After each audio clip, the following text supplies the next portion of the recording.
It's a flip of a switch, and it can easily be flipped the other way. It keeps you informed of weather, gives you security, and it can even keep your fish alive. Well, and just think of the suicide rate when people can't charge their phones or devices. All right, welcome back to SOS. I'm Staff Sergeant BA, and I was sitting around thinking about, I was like, man, you know, how much stuff works off electricity, and it's surprising how many people take it for granted every day. Electricity, just electricity. I'm not talking about AA batteries and AAA batteries and D batteries and all that stuff. You know, the folks that you know, we discuss all these different techniques and methods for keeping ourselves going in every day with flashlights and whatever type of electricity we use. I'm talking about like everyday uses, like your standard washing machine, for example, like just washing your clothes. You know, what would happen if that just stopped and then you had to go and start manually washing your clothes again? It's just random, right? Someone gets a broken washing machine or a broken dryer, they usually go and get another one, or they start hanging their clothes up to dry, you know, and then the washer still works. You know, there's different solutions for that problem. And but you know, you think Semper Fi in a way, you know, always prepared. You know, I think that's a Coast Guard phrase, I'm not sure, but it's just, it kind of comes to mind when I think of all the stupid things you can do, the redundancy, you know, add to your effect, you know, what's going to happen and what can I do to fix this problem immediately. And you got to think, no one's coming to save you, no one's coming to help you, and it's just you and your family. It's you and your family. Whatever your situation is, if you've got a turtle, you know, guinea pigs, a Saint Bernard, I don't care. That's your own thing. Someone's going to comment though. They're going to be like, well, me and my Saint Bernard will be, you know, or me and my Siberian Husky. It's like, okay, it's like, you get all the details. Well, I don't need all the details, because every one of you have a different living situation. You have different folks. So my grandmother, you know, or whatever it is. I'm thinking more on the lines. There was a study. I know I love the studies. It says like an EMP. That's just an EMP. Now I'm talking about two separate things. There's two different ways you can go out. Like an EMP was like 90% of the U.S. population would die. 90%. That's with an EMP. They think of all the things that come into the effects of that. And now, let's just kind of go down the line here, because the first thing that I thought of when I thought, you know, grid down chaos and stuff, you know, well, the first thing that comes to mind is food. I think of the food first. Why do I think of the food first? Because I think of my own situations, like, would I be concerned? Now, I freeze dry food too, but I would be concerned about the deep freeze. You know what I mean? A lot of you probably would be concerned about your deep freeze. You'd be concerned about your refrigerator. All the spoilage. And you think serious doomsday. You think like you think like next level. Some of you folks probably think like Walking Dead, you know, it's like life after people kind of thing. Yeah, I think just the basics. I think 1 week without the lights out on, what is it going to look like? What would it look like? I mean, and the only way you would be able to get, well, I mean, I'll get to transportation here in a minute, but I was thinking about something else. But just the food, the supermarket. You go to your grocery to go get groceries and stuff. The spoilage. Could you imagine the spoilage? The smell. I mean, not everybody's going to ransack the place, and there's going to be some stuff left over, and there's going to be some spoiled, funky stuff in those places if they get forgotten about. You know, the people just wander on by and they forget all about it. And I think about the restaurants. You know, the restaurants, they just won't work. There's not going to be any restaurants. It goes real simple, like with just food. Anywhere you can think of, they store food of any kind, and it's refrigerated. How fast it's just going to spoil and go bad. Now that's that. Now it's not going to get restocked, and that goes to a whole nother category, but I'll get to that in a minute. Now that was just with food thinking, and then when I think water contamination. instantly I think water contamination. I'm thinking water plants won't run. There's no filtration for water. I mean, they add a bunch of crap to the water anyways, but a lot of that crap is supposed to get rid of the crap that's in the water, and the filtration systems are supposed to work. The water, you're not, and when I think water, I don't just think about my own water. I think about all types of water. I think about all types of things. I think about so many things that are ran off electronics. I mean, just the other day I was walking around. I went to Lowe's for something, and I go to Walmart every now and then, so I noticed it there too. I noticed in all their bathrooms and even their sinks were operated. Nothing's manual. Nothing's manual anymore. Everything's like this electronic. And a lot of things, even doors, like you can't get inside a building because the door won't open because of the electronics. But it goes into the effect of water. Like the toilets don't flush. None of the toilets are going to flush in the apocalypse because there's no manual flushing. It's all electronic. You got to wave your hand in front of it to get it to work.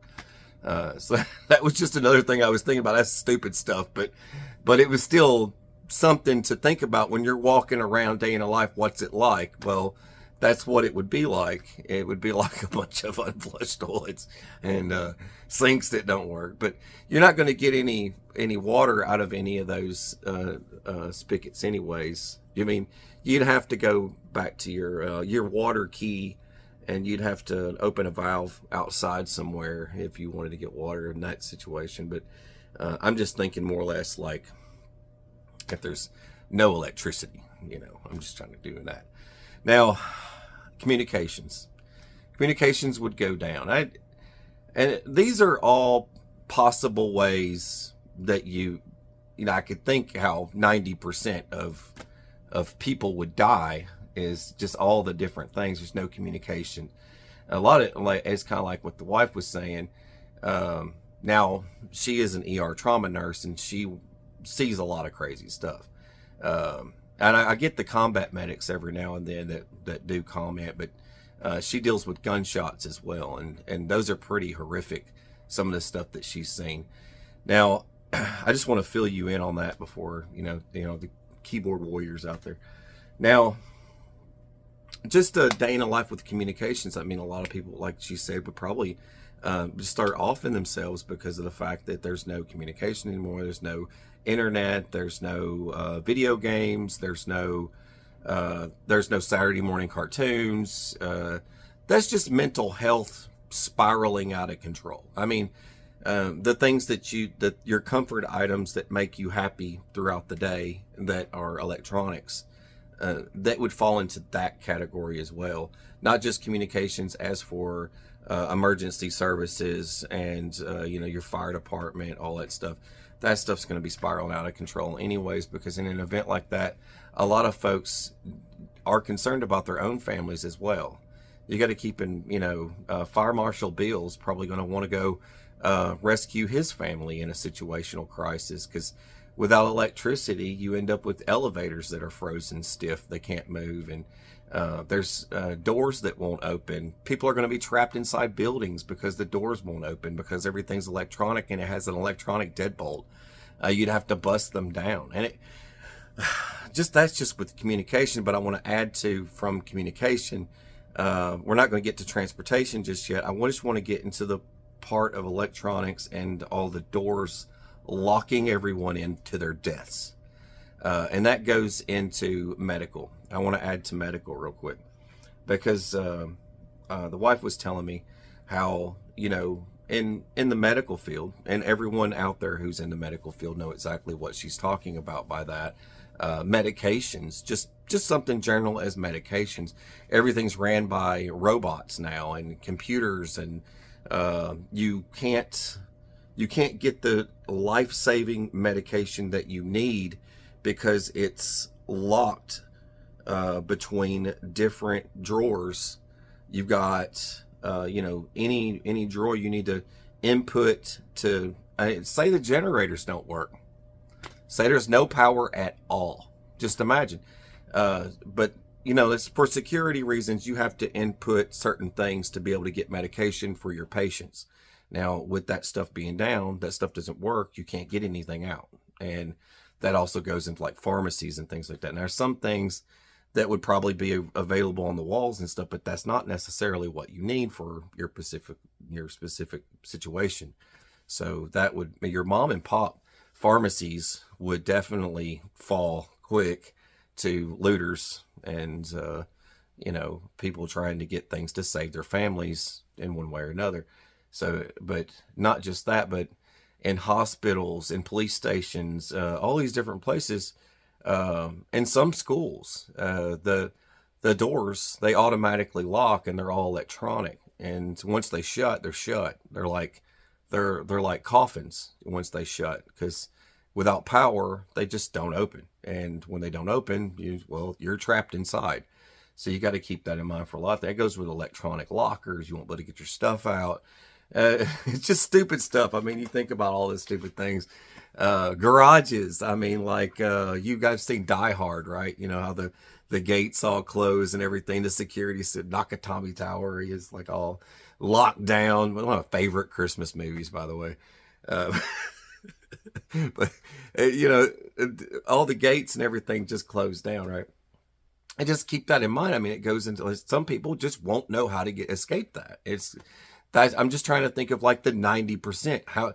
How do these 90% actually die? And it's not just from those things. It's like your basic everyday things: running water, a flushing toilet, you're being able to take a shower. Hygiene's going to be awful, and those basic things, food and everything else. Now, I haven't mentioned transportation yet. I was saving that one for last because I was also thinking in survival terms here. Now, how many people are actually, I mean, there's a lot of people. I mean, we make up, I think, just like preparedness community folks, I think we make up like a 10% group or something. It's very small. That's why the other 90%, so I'm assuming that 10% of you will probably know what to do. And, you think, well, there's no fuel. What do I do for fuel? Well, if it's an EMP and then vehicles don't work, I mean, I know a lot of folks rely on things like the EMP shields and stuff like that. I have one on my tractor, Jeep, truck, things like that. We put them on all kinds of little things. There's all sorts of situations for stuff like that.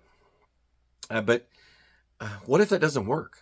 I mean, I know there's studies, but what if any of these things that we've done, these solutions to problems that haven't happened yet, none of that stuff works, and it happens. The big event happens, and then none of it works. Well, there would be that, and then there's, well, what if what if grasshoppers had little tiny machine guns? The birds wouldn't mess with them. If your vehicle still works, well, how do I get fuel? All the pumps are down and everything. A lot of people open up the plate on the ground, run a water hose down there and siphon out the fuel. A lot of people would probably do that, right? Not like, there's quite a few people that probably know to do that. And, transportation would be one thing, but, the light's not working, the piles of cars everywhere. You wouldn't be able to get around or drive. You got to keep that in mind. It's going to be piles of cars everywhere. People stealing fuel. They won't even drain it out of your tank. They're just going to shove a freaking screwdriver in the bottom and drain it into a pan. They're not going to get to using water hoses or anything. Destroying tanks of cars, I'm telling you. And I think of the other folk, like, you got to think like thugs, gangsters, whatever else, people are, druggies, or whatever. They're still trying. I mean, they're still crazies. I mean, they're still trying to get. And there's people getting abused and attacked, and you got to think of all the things that take place after that. I mean, world without rule of law is where that falls in. So, what happens if there's no consequences for anything? Everyone can just do whatever they want. So there's that aspect of it. People stealing whatever they want. It's like the guy that has like a generator attached to their home. It's like it was in Blackout, I think, in one of the movies. But in Blackout, they had a generator. The generator was running, and they were, the wife and the husband, they're all like, well, we're prepared. We've got food and all this stuff, and we've got generator, in the event that the power goes out. But when the blackout hit, they ran the generator, and some local thugs had caught on to the noise and knew, hey, those people probably have stuff, and they went and they robbed them and took everything. And then he ends up turning around, and what does he do? He ends up going to a grocery store and killing someone right before the power comes on because he needed food for his family. So he went down the spiral of the same people who robbed him, which is a really messed up movie, by the way. I just wanted to share with you guys that. But it's crazy. It's crazy how stuff like that happens and how it can happen really, really fast. And it's like, if you had like solar panels on top of your home, everybody's going to be able to spot you, see that you've got solar panels. And I think a lot of the people that would be trying to benefit from it are thieves. A lot of thieves. People are going to take over warehouses in the area because, you can look on a map and find every distributing center for every type of thing, from grocery stores, because everything, we got that just-in-time preparedness thing. Just in time, it's where basically you go to Walmart and you buy a loaf of bread, it scans, and then they input one, so the warehouse knows that's one loaf of bread missing, and then they keep clocking up all the bread keeps coming up. That's who all those people are running around in Walmart when you're there, that are in your way with the carts and stuff, running through in their little uniforms. That's the just-in-time system.